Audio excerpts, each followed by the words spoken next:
Alors, je vais faire le commentaire de cette imposante antivol à vélo, tellement imposant d'ailleurs que je ne peux pas vous le montrer en situation, parce qu'il ne passait pas sur le cadre du vélo de mon fils, et qui a un cadre trop petit, donc c'est vraiment destiné à un cadre adulte. Mais je vais quand même présenter comment ça marche, parce que j'ai eu un petit peu de mal à comprendre les instructions de montage.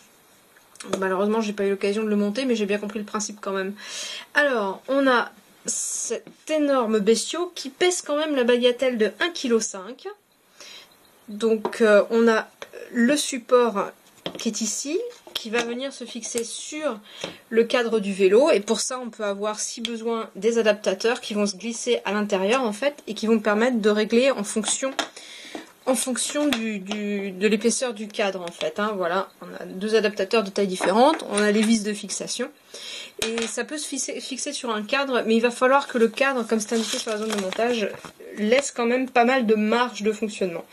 Et c'était pas le cas même en fixant sur la partie roue. Alors, on a un mode d'emploi qui est tout petit, un petit truc publicitaire, et on a deux clés, dont une avec une petite lampe bleue, un peu comme les clés de voiture, et une de secours, et puis le code pour refaire la carte. Voilà, et au niveau du fonctionnement, donc ça c'est la partie fixation, et on a à ce niveau-là, alors je vais commencer peut-être par le tour, donc cette partie-là elle est balèze, mais elle est recouverte de gomme pour pas abîmer le vélo. Ceci dit, un 1,5 kg c'est du costaud. Mais alors, ce machin-là, il est quand même anti-vol de plein de manières différentes, et c'est vraiment une serrure, enfin c'est du costaud quoi, c'est vraiment si on a un vélo qu'on veut protéger un maximum quoi.